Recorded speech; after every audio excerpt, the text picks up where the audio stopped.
Good afternoon and welcome Good afternoon. to the ninth webinar in the Human Health Exposure Analysis Resource Program's Exposomics webinar series. My name is Jennifer Collins, and I'm a health specialist in the Exposure, Response, and Technology branch at the National Institute of Environmental Health Sciences and the Program Officer for the HHEAR Coordinating Center. This webinar series covers various topics of importance to exposomics. Today's webinar is focused on new technologies for chemical exposure assessments and will feature presentations from Dr. Manish Arora and Dr. Stephen O'Connell on new methods for capturing chemical exposures using teeth, hair, and wristbands and their applications in human exposome monitoring. Each presentation will be followed by an opportunity for questions focused on that presentation. And then at the end of the webinar, we will open it up to questions for either or both speakers. As you think of questions, feel free to type them in the Q&A box, and I will read them to the speaker following their presentation. Alternatively, you may raise your hand and we will call on you to unmute and ask your question aloud. Our first speaker today is Dr. Manish Arora. Dr. Arora is an environmental epidemiologist and exposure biologist and the Edith J. Beyerwald Professor and Vice Chairman of the Department of Environmental Medicine and Public Health at the Icahn School of Medicine at Mount Sinai. A founding member of the Mount Sinai Institute for Exposomic Research, Dr. Arora serves as director of its Environmental Exposure and Precision Environmental Medicine Laboratories, leading a team of over 50 scientists who are advancing research in a vast array of diseases that are national health priorities, including autism, Lou Gehrig's, cancers, and the gastrointestinal disorders. Dr. Arora, the virtual podium is all yours. Thank you so much. I'll start by sharing my slides, and if you could confirm that you can see my slides in presentation mode, please. Great. All right. Thank you to the organizers for this opportunity. It's a pleasure to be here. I'll start off by talking about the importance of the time dimension in environmental health research. I'll mainly focus on two technologies, teeth and hair biomarkers, because I have direct experience with them. But the following speaker will talk about another technology that also captures exposure over time. Before we do that, I just want to share some conflicts of interest. Some of the technologies I will present today have been commercialized by my home institution, that is Mount Sinai. I want to take a bird's eye view of environmental health research and how we fit in an era of precision medicine that has been largely dominated by genomics.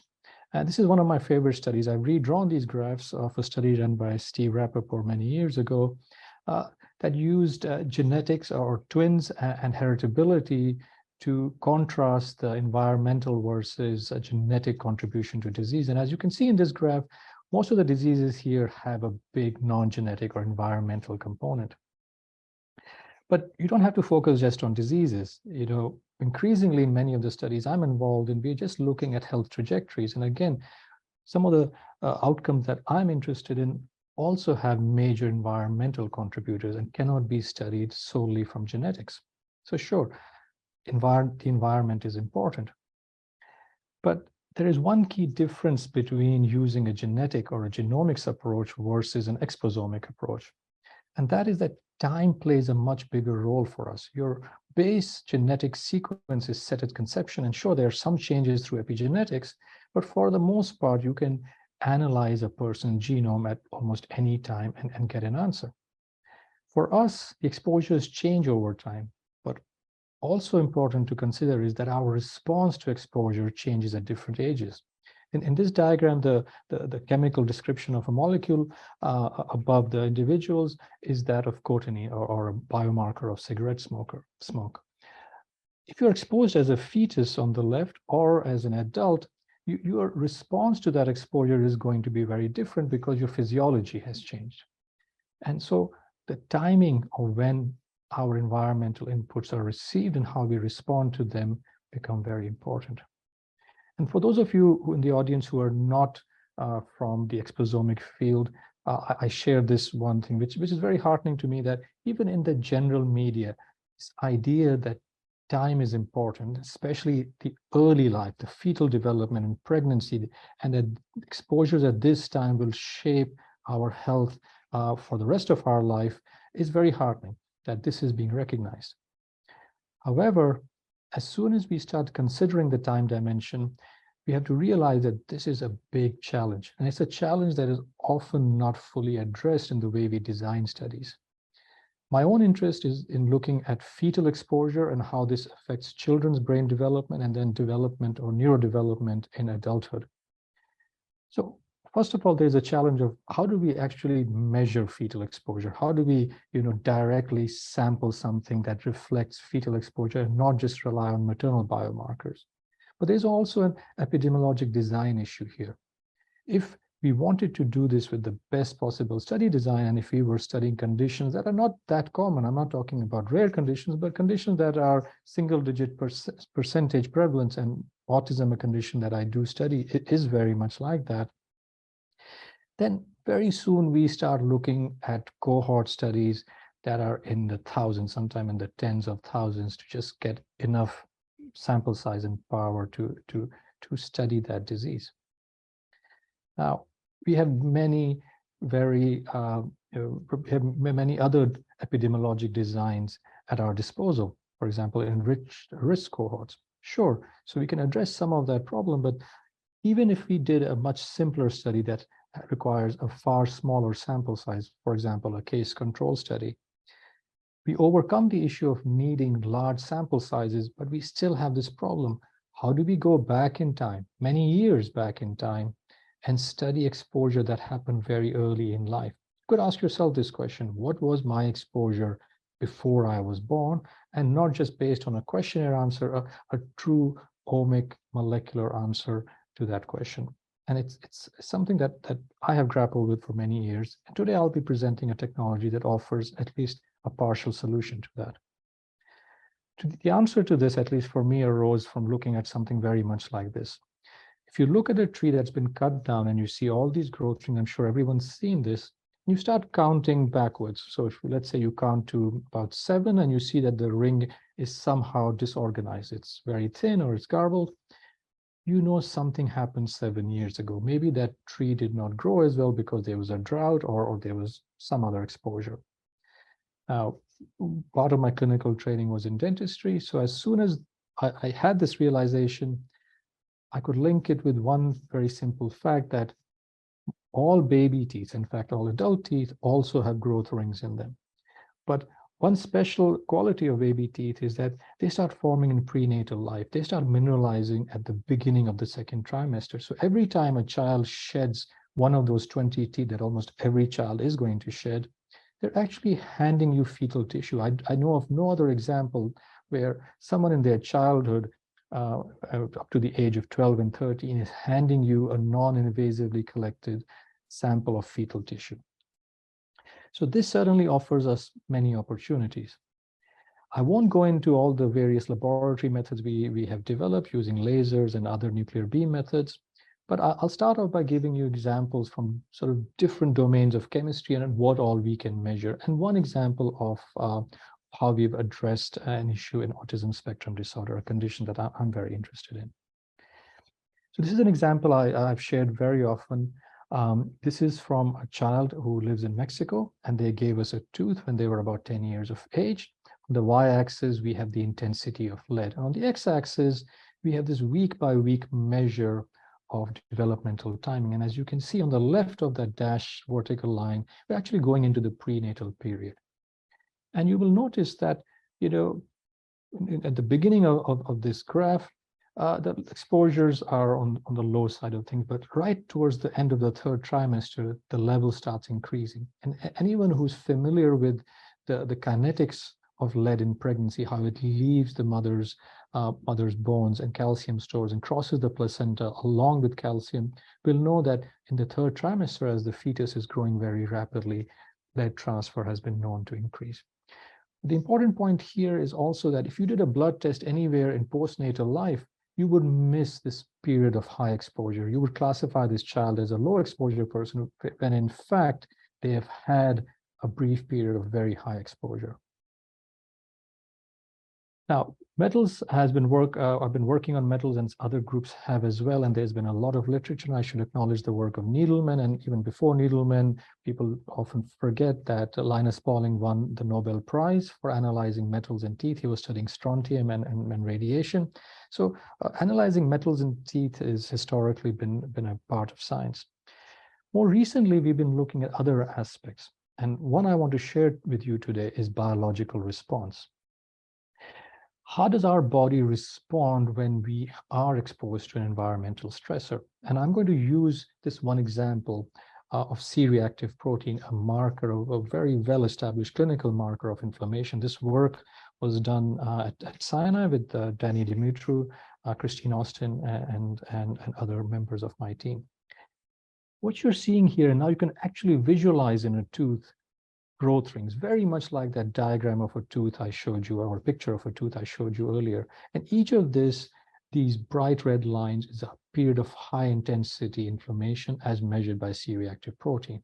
And for the first time, we can go back into fetal life and build a daily profile of inflammation using this technology. Certainly, this offered us a powerful tool to ask the question, does inflammation play a role in a condition like autism spectrum disorder? So I work with my colleagues at the Karolinska Institute. One of my closest colleagues there is Sven Bolte, and the RATS cohort is something he established many years ago. This is a case control study amongst twins. On the x-axis, again, you're seeing the developmental time. Anything on the left-hand side is before birth. What I'm showing here in this graph is a distributed lag model analysis of the CRP intensity in cases versus control. So if it's above 0, it's higher in cases.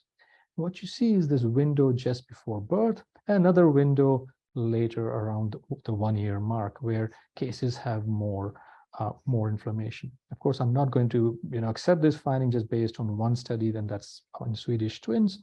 So we replicated this finding in a cohort in Texas that is population derived. No, these are not siblings or related in any way. In this case, there was a limitation because of the difference in tooth type, that our Texas cohort, the time dimension doesn't go into the first year. So we couldn't replicate the second window. But again, we see that both the prenatal windows, or the prenatal window, is seen in both studies. There's high inflammation in children prenatally who go on to then get diagnosed with autism. As many of you know, the average age of diagnosis in the US is stubbornly stuck around 4 and older. As soon as I saw this study, and it was only published last month, it was a bit of an aha moment for me, because it reminded me of a study that I had published many years ago, about 5-6 years ago, looking at just the metals. And this is a simplified graph of that. And what it shows, if you look at this prenatal period, again, around the 3rd trimester, there was a sudden drop in zinc. And these were, again, the study was done in twins. So here we found that there is a metabolic disturbance of zinc in the 3rd trimester, where cases have lower zinc uptake. At the same window, we are seeing high inflammation. So there's a broad systemic dysregulation happening here. The fact it's happening at this window is further bolstered by the work of others who are looking at things like air pollution, for example, and finding that 3rd trimester high air pollution exposure increases the risk of the child developing autism. So this is very encouraging that we can now use this technology to find these critical windows. I want you to take a moment to consider if we exclude the time dimension. Let's take all of these graphs and reduce them to one single snapshot, like measuring blood somewhere in the postnatal period, or even grinding up a tooth and just saying we'll get one average. Just remove the time dimension. Suddenly, all these findings disappear. So I like to say these are not findings of concentration. These findings only exist in the time dimension. Therefore, timing is very important. That's the critical. I'll go as far as saying that time itself is the mechanism, not the concentration. This work is being led by Lauren Petrick, myself, and our team at our lab at Mount Sinai, which is a HHEAR center, where we are now looking at using untargeted omics. So we can measure exposures. Many of the things on the left are chemical compounds that are quite toxic to us, and we are studying through many avenues now. But we're also looking at things that are molecular building blocks and our biological response. So this now allows us to build this pathway all from a single model. What is the exposure? What is your phenotype? How do you respond to it? Towards, for me, a much more satisfying view of molecular phenotyping. And it's all beyond what genetic or genomic-based molecular phenotyping can do. As I was doing this work, one problem kept propping up, and it's a very simple problem if you really think about it. You cannot walk up to an individual, even a child, and say, okay, hand me over a tooth. Sure, children are going to shed 20 teeth, but they will shed them when they shed them. So in a clinical setting, when a clinician needs to make a rapid decision, teeth are actually not a good matrix. And often they shed too late. For autism, for example, they shed around the time where you've already made the diagnosis. So they're a good research tool, but they're not such a good clinical tool. So we said, well, where else can we find these growth rings?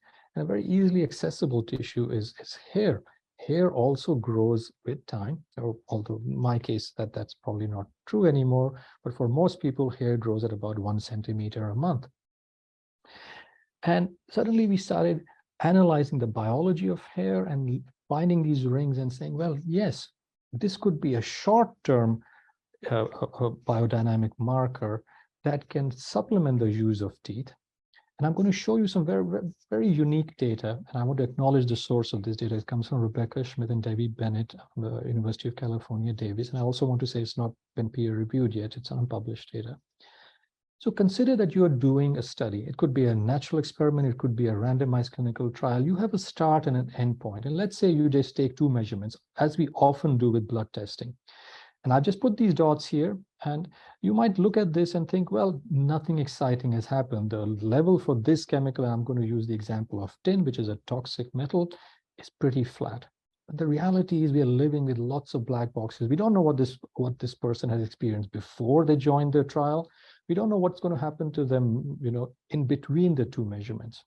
So let me remove these black boxes and show you how from a single strand of hair, we went back 2 years in time. We've taken 2,000 measurements. Now, resolution is about 3 to 4 hours here. We've actually gone lower, but that's not high throughput. And this data hasn't been altered anyway. There's no smoothing. You can see some points that clearly are outliers. And you'll see that if I had done just blood measurements, it's a completely inaccurate picture. A lot is happening in the middle. There's various dynamics, peaks and valleys, and there was, in fact, a high exposure of tin. These actually come from one of the major California fires. So we're now using this technology to study how those individuals who have experienced multiple fire events, what are the environmental dynamics for them? We're also using this technology, and I'll share some recent successes there, to study autism.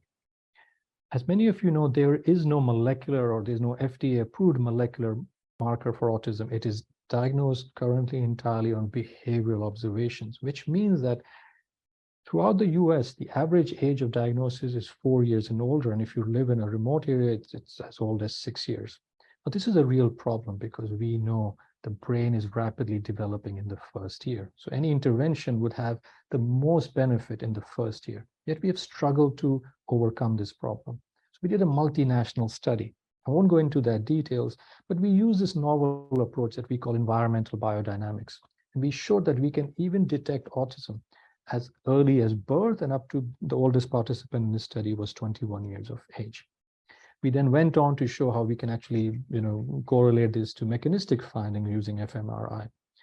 And I'm very proud to share that we submitted this to the FDA and actually got breakthrough designation. The FDA has designated this as a technological breakthrough that can hopefully alter the way we clinically, detect autism. And as it goes through the diligence process, eventually one day it will become a clinical tool where a clinician can just collect a strand of hair non-invasively, and we can test it and we can provide some information that helps them diagnose whether a child has autism or not. I'll summarize by just acknowledging the HEAR program. Mount Sinai has a HEAR targeted and an untargeted core. We offer the tooth biomarker mainly for metallomics. We do organics in teeth. We build robotic platforms that are quite accurate. However, they're not high throughput yet. So we're building the second phase of robotic platforms that will be accurate and high throughput. I do want to mention that Christine Austin and my group has developed breastfeeding biomarkers as well. And I showed you the CRP work that looks at stress.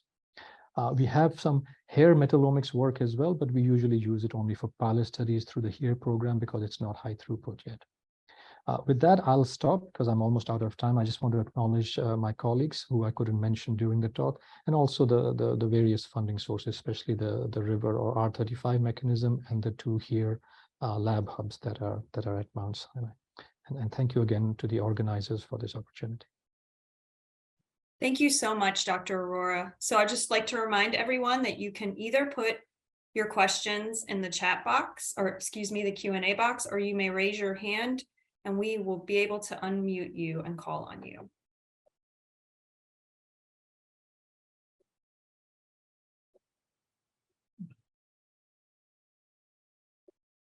I don't think I'm seeing any. Dr. Aurora, you mentioned the environmental biodynamics approach to environmental health research. So can you talk a little bit more about the clinical implications for this? Sure. Thank you for that question. So it all started with this realization that, and what I'm going to say is something that we all already know, that the human body is just constantly changing. It's not just the environmental inputs, but our physiology is constantly humming. We know that our cortisol levels vary throughout the day. If you look at body temperature, zinc levels in blood, nothing is static. Bones are turning over every day very slowly, but our neurons are firing very rapidly. When you think of clinical medicine, it's built around snapshot technology. Most people like me will get 1 or 2 blood tests done per year, and all our diagnostic, our health parameters are based on that snapshot. So we realize that there is a fundamental shift that is needed here. We need to move away from this idea of just snapshots and incorporate time. So environmental biodynamics says that we need a certain number of measurements to build a dynamic profile of our physiology. Using some AI methods, we have found that we need a minimum of 100. Now, how many of us are walking around with 100 vials of blood samples collected sequentially? The answer would be very few of us. So it certainly asks us to look at things over time. It doesn't ask us to measure many things, but it asks us to measure many times. And we start finding signals that are completely hidden in the time dimension. The autism diagnostic is one example of how we have come up with a clinically effective tool that doesn't rely on concentrations at all. In fact, we don't input any concentration data. We just input how things are changing over time. And suddenly we have, according to the FDA, even a world first very accurate marker of autism spectrum disorder. So that's the environmental biodynamics approach, something that prioritizes the time dimension. Thank you so much. We actually have a question, and I can't really tell who this is from because it's not a full name, but I'll just ask it. The question is, what biomarkers are you looking for in hair to indicate ASD? Sure. So our first panel looks at various environmental inputs. These include toxic metals and also dietary nutrients, for example, zinc and copper. We also look at how our body responds to them. And so we look at various cycles, for example, the rhythmicity of all these inputs, which is a measure of how we metabolize them. However, we can measure many other things. We can measure thousands of organic molecules as well. However, because our focus is on making this a clinical tool, we are always restricting it to the most information carrying but parsimonious panel. So the smallest panel that gives us the most information, because that will allow us to go to the FDA and get approval for this. We don't want any black box omics in a clinical tool. Thank you so much. I do not believe I see any other hands raised or any other questions in the box. So thank you again so much, Dr. Aurora, for your talk. Thank you. All right. So our next speaker today is Dr. Stephen O'Connell. Dr. O'Connell has over 20 years of experience working in the sciences, from stream ecology to marine biology to analytical chemistry and toxicology. While obtaining his master's degree in marine science, he worked with the National Institute of Standards and Technology and has a decade of experience working in the private sector in addition to several academic appointments. He currently specializes in passive sampling approaches and holds 2 patents using the silicone wristband approach with a startup he co-founded, exposome. Dr. O'Connell? All right, thank you so much. I'll see if I can share this screen and get going here. All right. And that looks good, I'm assuming.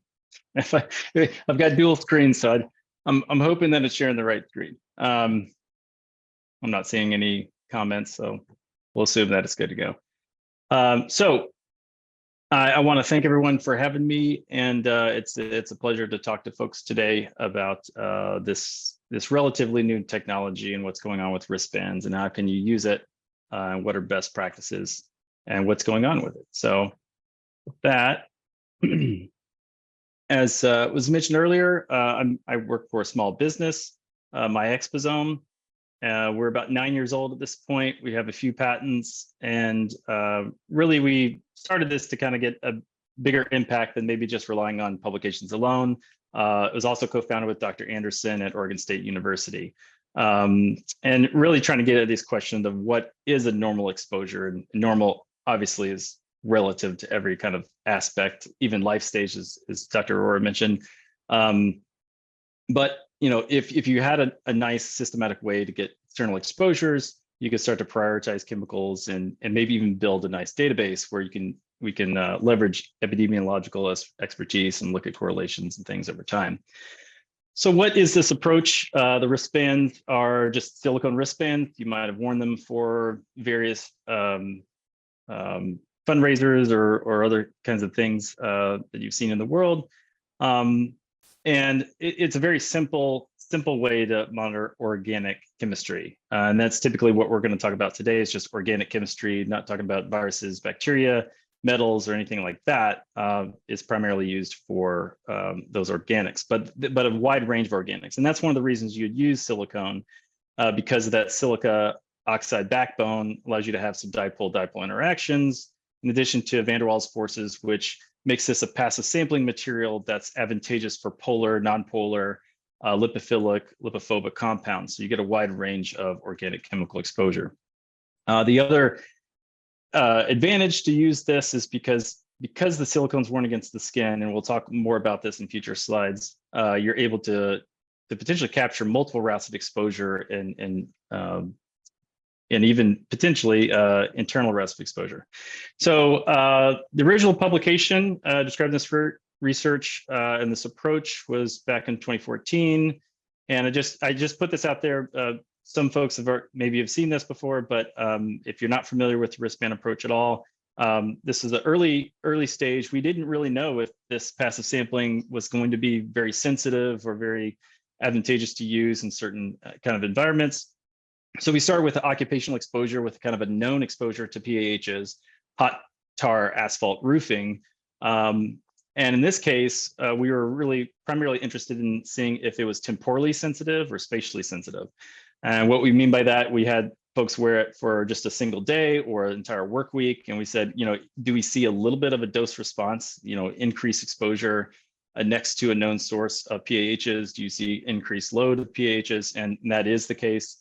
And then along with that, do you see kind of a fingerprint of exposure that's conserved among all these folks that are exposed to kind of a known source of exposure? So in this case, on the right-hand side, we have 3 different bar graphs, and they have kind of a very similar profile of different PAHs and different ratios that are all conserved among one another fairly well. We did see a difference in magnitude in one of the participants in the top graph versus the other 2. And it turns out when we went back later and had some follow-up questions, that person was a safety monitor, and they weren't actually applying the hot tar asphalt to the roof. So in this case, you have a job site, people have different responsibilities, different roles, and the wristband was sensitive enough to kind of detect those different responsibilities at this job site. So that was a clue or supportive evidence that, hey, maybe this approach might have some usefulness out in the real world, and certainly in this case it did. So that was kind of the start, and then since then there's been some increasing publications using the wristband approach since 2014. All around the world, different research groups have kind of read that initial paper and then kind of done their own thing and doing all sorts of stuff independent of Oregon State or my exosome. Folks are using technology, which is really cool to see. About 75 publications to date. At least. I probably missed a few here and there. There might have been a dip during COVID, but maybe that's just part of new technology, and you're just going to have a little bit of variability over time. If you extrapolate to 2023, you'd probably have over 20 publications, but who knows? That's these things kind of wax and wane, I'm sure. And there's a pretty strict definition of people using silicone wristbands, as we described in the original paper, not silicone as a personal sampling device and some other kind of form factor, or not against the skin, or doesn't include review papers and other things like that. So kind of an overview of what's been done so far. If you look at those 75 papers, what are the chemicals being targeted, and kind of what are some trends that we kind of see out of all these publications. A deployment time. So as Dr. Aurora was mentioning, time is really important of exposure. So you could potentially do as long as you'd like, but that time weighted average, and there's questions of uptake over time and things that you might want to capture. And there's also questions of like how onerous it is to wear a silicone wristband for a long period of time. So typically most deployment times are 3 to 7 days, with the vast majority of publications kind of centered around 7 days. And that's kind of what we recommend with folks that work with us. That typically is a good kind of slice of life. It's long enough that you can get a lot of different types of chemistries with different uptake rates that might be slower to go into the wristband with enough quantity that you can actually detect it with your analyte method of choice. But then also it's not so onerous that it's hard to wear it for that long. Over 20% of the papers do some sort of biological sampling, so they can compare kind of a urinary metabolite or a serum metabolite to the data that you get from the wristband and kind of see if that correlates pretty well or not. It's been used in over 17 countries, most of that in the United States. That's not surprising. Most participants have been adults, but over 20% of the time, people include children, adolescents, or even pets. And we'll talk a little bit about that in a minute as well. Most settings are ambient, but over 20% are including some kind of occupational exposure. And typically what you see is firefighting, nail salons, agricultural settings, those occupational settings where someone has a specific question in mind, whether it's pesticides, flame retardants, or something else. As far as chemicals targeted, maybe no one's surprised that has been in kind of the exposomic space as far as organic chemistry. Flame retardants, and I know that's a big umbrella. Some folks are focused on organophosphate flame retardants, or even still analyzing brominated flame retardants, and some new flame retardants that are being used. But flame retardants, big bucket, I realize, but flame retardants, PAHs, pesticides, those are the top three. If we look at some of the other more interesting compound classes or newer compound classes, those that you see there at the end that only have like 1 or 2 papers, those are typically published in the last 2 years. So whether you're looking at metabolomics or phenolic compounds that are associated with disinfectants, especially during COVID, parabens, hormones, or fluorinated compounds. So those are kind of relatively new areas that we'll talk a little bit about later in a future slide. But we do see that we wanted to make a bigger impact, and we did see that about 16% of papers, 1 out of 6 or so, are my exposome clients. So that's kind of cool to see that we're having a little bit of an impact, helping get the kind of technology out and seeing if it's a good fit. Sometimes it's not, depending on what you're trying to do and what your study objectives are. So when we consider this research, the next couple slides are just kind of research highlights that I thought might be interesting for folks to think about, or they might have this question already and we can kind of address it. But does the wristband data correlate very well at all with these kind of internal biomarkers of exposure? And here we see a diversity of chemistry, nicotine, organophosphate esters, and pesticides. Are they correlating pretty well with the wristband data? And in these cases, they are. Not every chemical correlates well with biomarkers, but we do see a lot of significant correlations. In the example on the far right, they actually had paired samples of humans and in this case dogs. And what I found kind of fascinating was that every time you saw a significant correlation between the human wristband data and the urinary metabolite, you also saw a correlation in that person's dog. So that was kind of conserved. So using pets as synthetic species is certainly not new, but this is suggestive evidence that that could be a viable approach in certain research questions. Overall, wristbands correlate similar or better to other technology. They've been compared to active backpack monitors, where you have a pump that's powered and someone wears a backpack, and those wristband data is compared to that air only kind of capture, that route of exposure, and then you can easily back calculate the air concentrations using the backpack and pump.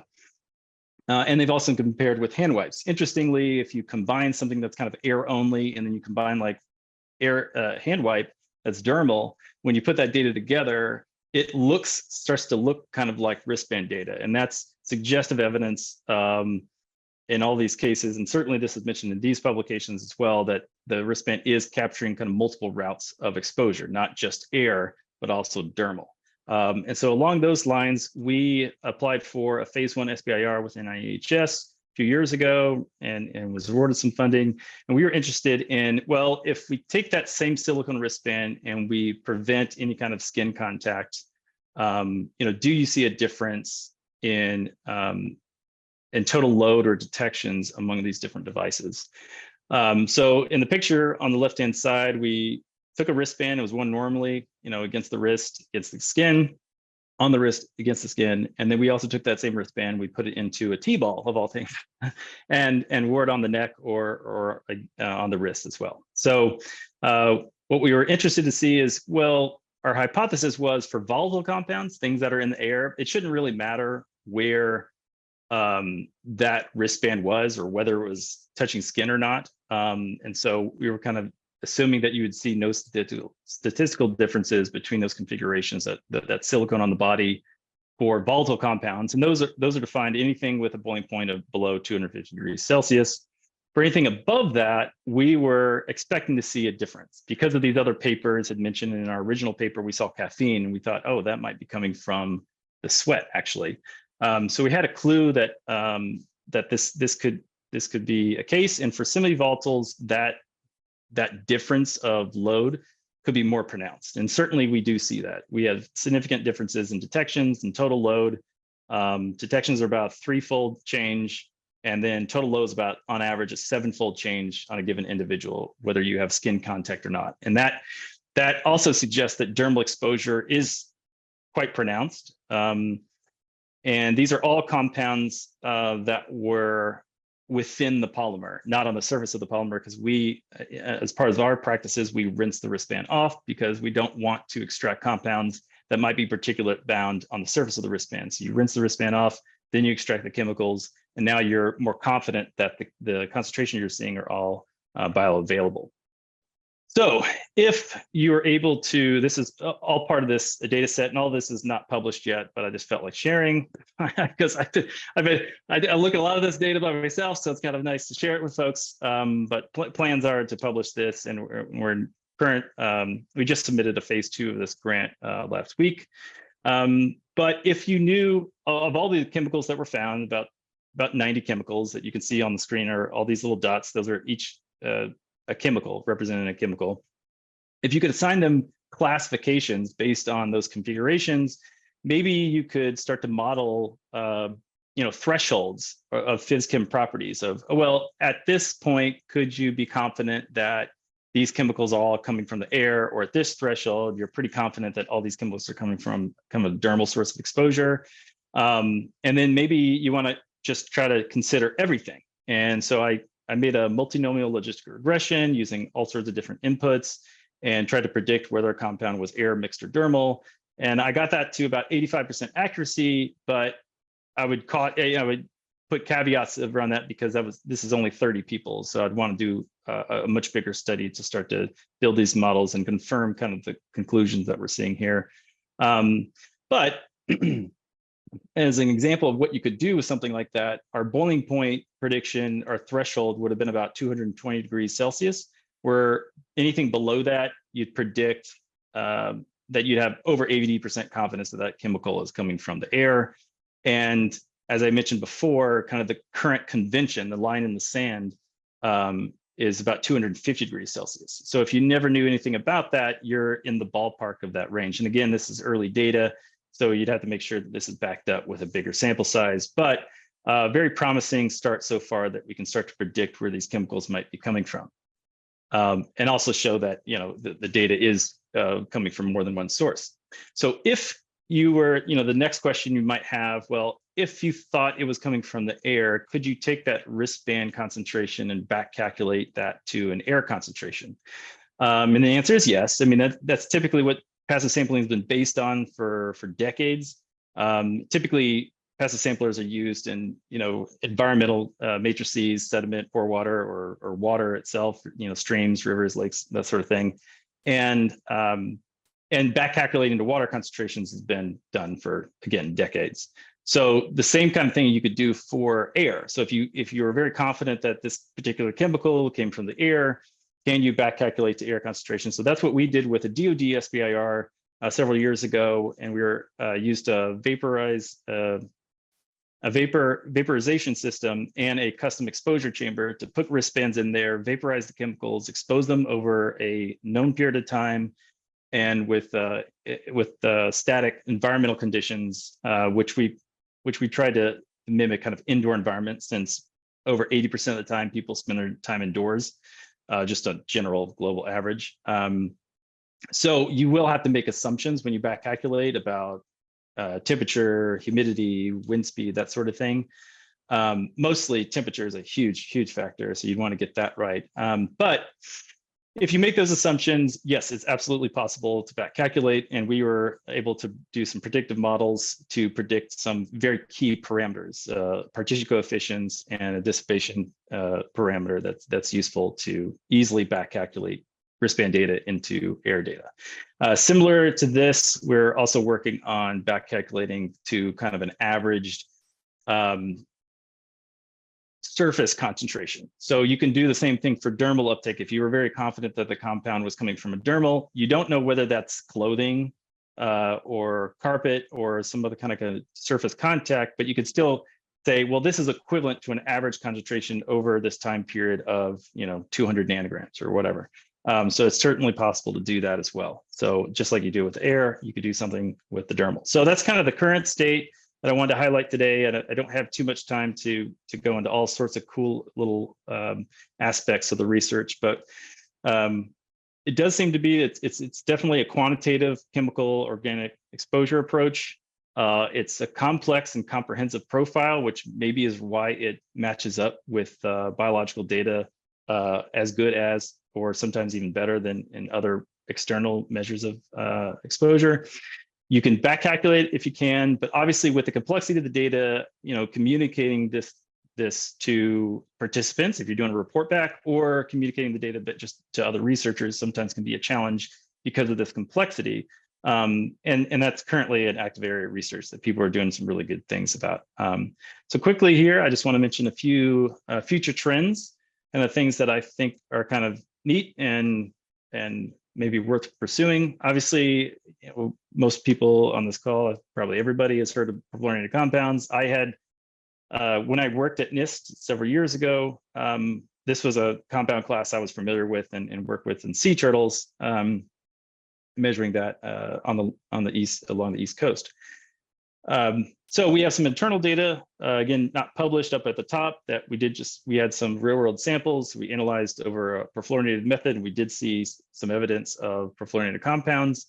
And then here's a graph from a recent publication from last year where they saw several perfluorinated compounds in wristbands. In this case, it was firefighters. So this is probably a pretty rich avenue of study. And we're currently resubmitting a phase 1 SBR next month to NIST to try to get some funding and do some research here, probably doing some best practices, how best to extract it, optimize these compounds in silicone, and also understand kind of where the parameters are, like, because this compound, the chemistries in this compound class are pretty dynamic. So you'd want to know kind of, okay, at this point, you're better off using some other technology than a wristband for these perfluorinated compounds. But for this set, this is a really good tool. So that's kind of what that grant is about. And other people are obviously doing some really cool research in that area. Another future trend could be particulate. And when I say particulates, I probably should have just said residues, because when you say particulates, everyone thinks of PM 2.5. And I'll be the first to tell you, if you're interested in PM 2.5, you should use other technology. There's some great technology out there that does some really, really cool stuff and very accurate and all sorts of good stuff with PM 2.5. However, if you're considering something else, some other kind of like unique application, in this case, there was a publication looking at gunshot residues with the wristband, the thought being that you have a repeatable surface area that's easy to wear. So that's kind of the reason why you might want to use the wristband in that case. And certainly it's possible to rinse off the wristband, as I mentioned before. You could analyze the rinsate, and then you could also extract the wristband for compounds that were absorbed inside and get kind of a dual look. Obviously, if you're talking about particulates and residues, you know, you'd want to make sure that you have a good fit for purpose for your research questions, and make sure that, you know, you don't get confused with the bioavailability of some of those residues and stuff. But certainly this could be an area where wristbands could be used in the future. Another brand new area, these are pretty recent publications, that people are looking at metabolism and associating metabolic pathways on the left-hand side with wristband data. And on the right-hand side, they actually gave someone a vitamin containing niacin, and they looked for niacin and niacin metabolites on the wristband. So this is all getting at this, you know, leveraging a sweat metabolome that the wristband might be sampling. So now you're talking a little bit more about linking these kind of external measures with internal measures, or directly measuring internal measures on the case on the right-hand side, where you're giving someone a, you know, potential source of exposure, and then you're measuring that with the wristband. So this is a very new area that people are kind of considering, but I think it could be super fruitful for folks to pursue. Along those same lines are internal measurements for drugs, hormones, other kinds of internal measurements. So we have the charts at the top are just some preliminary evidence that we have in-house of detectable levels of progesterone and testosterone, but also ibuprofen. So just example of a type of compound that you might be able to sample. But certainly you might think about blood thinners and other things. So there might even be a clinical setting that the wristbands might be used for in that case. So that could be a really fruitful area. I'm considering writing a grant along these lines as well. And the examples on the bottom, those are just real world concentrations, not actual real world samples. So they just took a relevant concentration of what these compounds are found in the sweat. And then they said, well, can you see that concentration in the wristband? And so they did see that. So they're going to pursue those lines of evidence in that case. With that, I'll just thank everybody and take any questions. And if anybody's going to ISES Chicago this year, Mark and I will both be there, and we'd love to say hi. Thank you so much for an excellent talk. We actually do have a couple of questions. The first one is, for PAH exposure assessment using wristband passive samplers, is it possible to capture PAH interaction or pH other organic matter interaction during human exposure? So I'm not sure what what that question is trying to get at. And that's on me. That's not on the person asking the question. pH interaction, I guess you might be talking about, you know, can you sample other types of pHs, like alkyl pHs or oxygenated pHs? I'm sure, I mean, yes, you can. The answer to that is yes. You could sample pHs and pH breakdown products as well using the wristbands. Okay, thank you so much. The next one is, in compliance, whether or not the person wore the bracelet all day is compliance, rather, determined solely by self-reporting. Have you looked at any markers on the passive sampler that might verify the amount of time the sampler had contact with the skin? That's a great question. So in the majority of these papers, and even in our own research, yes, we're totally relying on people telling us, but I have found people are very honest. We've even had, this is kind of what I'm sure this won't show very well, but we have, this is kind of where the wristbands come in. They come in these packages and we have a label, and then some clients, some other researchers, they have other labels on the back where they say, hey, if you took this off, just mark here, you know, have a checkbox or whatever. So there's certain study design that you can have for protocols to maybe try to capture when people take it off. We do see that, you know, some people don't want to wear it during swimming. We've had ER doctors saying, well, I can't have anything on my wrist during surgery. So that's a great reason. So in those particular cases, you know, you could say, hey, please put it back in the bag and tell us if you did so. People are pretty honest about it. Oh, I left it in my bedroom, or I lost it for 3 days, and then I put it back on. So then, like, what does that exposure mean? So fortunately, people are kind of excited about it, and it's a technology that's kind of easy to wear for the most part. But absolutely, study design is going to be crucial if you want to be sure that someone wore it or it had good skin contact the whole time. Okay, thank you. What are the typical limits of detection of PAHs and pesticide of the wristband passive samplers? Great question. So that's typically, yeah. I mean, how low can your analysis? Well, what's your instrument methodology? That sometimes is usually the limitation. So if your instrument method could only see down to 5 nanograms, then you could see down to 5 nanograms in the extract.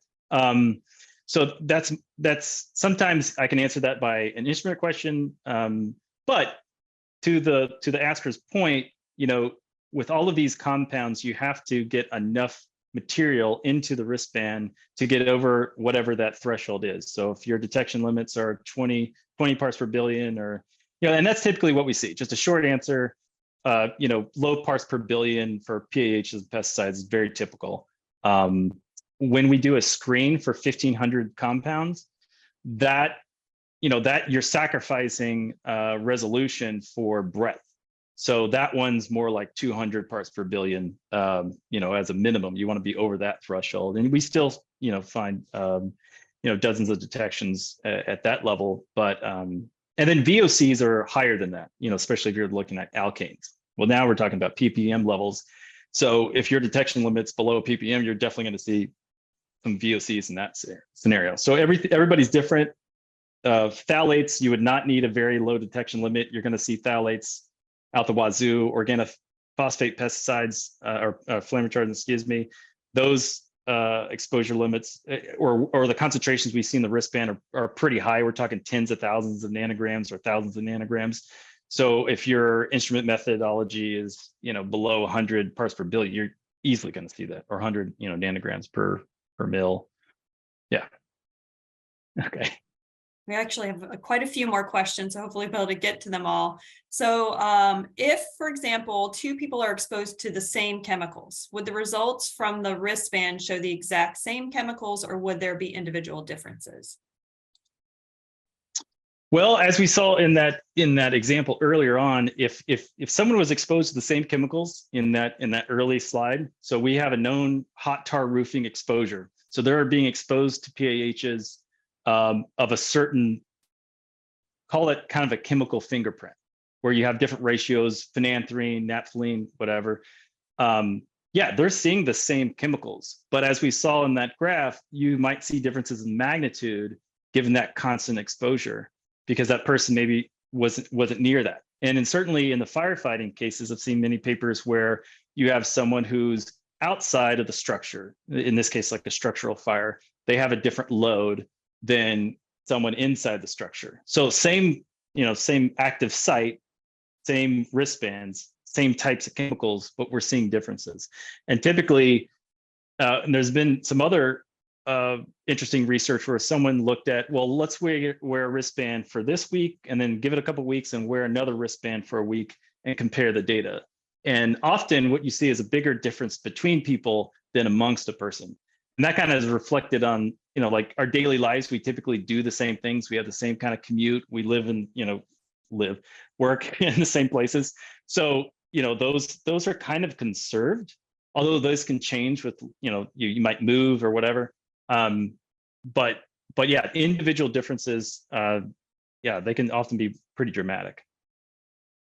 Okay, great. There's two questions that are about things I think you did touch on your talk, but they're just asking for you to repeat them. So somebody wanted to know about the other formats for the band, such as collars for possible like lung exposures. I know you mentioned PET tags. I can't remember what about, so maybe repeat that. And then somebody else wanted to know, could you please repeat the 2 quantitative measurements you were able to achieve with the vaporization chamber, partition coefficient, and one other one. So those are okay. things.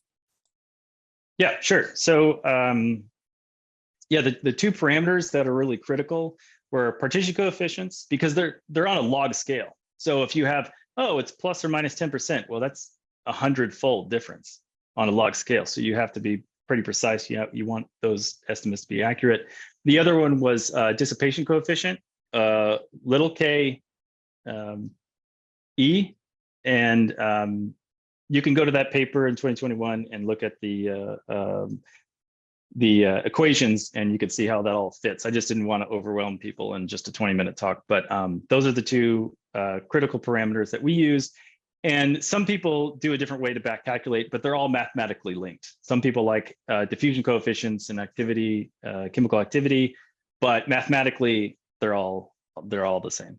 And then your other question was, sorry. The other What was the other formats. one? So you had the wristbands. I know you said format, yes. tags. Right. So you can change the format. You can use silicone pet tags or dog tags. They literally look like dog tags. They're just made of silicone. It's just that when you change the form factor, you might be changing what routes of exposure you might get, right? So if you're wearing a dog tag that's not against the skin and against the clothing, now you're sampling the air, and you might be sampling that clothing. Often we find DEET in a tremendous amount of samples, ambient exposure, like people, and then in seasonality that you don't really expect to see DEET, but it's there. And that is telling me that maybe the clothing is off-gassing, maybe it's hard to get DEET out of clothing, I don't know, but we do see DEET quite often all over the place. Just, that doesn't mean it's a bad thing, it's just there quite often. Okay, thank you. The next question is, can you say a little bit more about what you think you are measuring when you report progesterone and testosterone in the wristbands? What you think we're measuring? So, yeah. So what I was getting at that was, say you wanted to look at birth control measurements, right? Maybe there's certain measurements that you could use with a wristband or clinical applications where you want maybe a time-weighted average over a week or a month instead of just a blood draw, like a single snapshot, with Dr. Aurora was mentioning. And I was asking my own doctor, like, is there any kind of blood measurements that would be helpful? And she goes, oh yeah, blood thinners. Like that would be awesome to know more a monthly average than that. And this idea originated from devices, implants that people have to deliver birth control or other types of drugs. We're just flipping that in reverse. So there are silicone devices, implants that you can use for birth control or other types of drug delivery systems. But instead of delivering the drug, we're just trying to measure an internal measure of exposure. And those are just examples. So you're measuring the drug, or you're measuring some kind of like biological compound. The next question's two parts. Wouldn't things like sunglasses or phone cases be other possible formats for collection devices? That's an interesting thought. And any chance for embedded temperature sensors could help in adjustments in bath calculations? Yeah, absolutely. So the first question about sunglasses, certainly. Yeah, I mean, you could do silicone shoelaces if you want. I mean, there's imaginations are limitless. Sunglasses, you'd want to make sure that was, occupational exposure. They're going to wear the sunglasses for the whole length of time. Depending on your research question, you can make it out of anything. Typically, sunglasses, you're talking about hard plastics. I'm sure you could get some kind of silicone thing on your thing if you were just really focused on breathing zones. Like it's got to be in the breathing zone. You could certainly have something there if you felt it was important. I don't typically always agree that the breathing zone and the wrist are so different when we're talking about the chemicals that we're talking about here, especially volatile organics, things that are in the air. It's not too bad. But yeah, and again, if you're using other kinds of materials and you're not using silicone, then you might sacrifice some of the chemical diversity that you're able to see, because these other plastics are going to be more relying on van der Waals forces and other intermolecular forces that are based on just kind of lipophilic compound. You might limit your chemical breadth if you use different kinds of materials. So we have a couple more questions, but we're actually out of time. So I will be sure that you receive these, Dr. O'Connell, and maybe Okay. you can provide an answer offline. So in closing, I do want to thank both of our speakers for their excellent presentations. I'd also like to take a moment to extend a special thank you to the organizers of the webinar series, as well as the HEAR Coordinating Center for their support.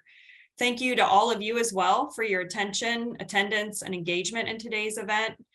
The slide isn't up yet about the next webinar. But before we close, I'd also like to announce that the next webinar in this series has been scheduled for May 24th from 3 to 4 p.m. Eastern.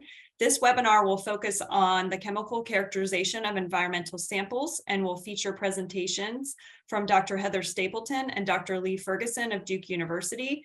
To learn more about this event or to access recordings from previous webinars in the series, you can visit the HEAR program website at hearprogram.org. And thank you again so much for your attendance.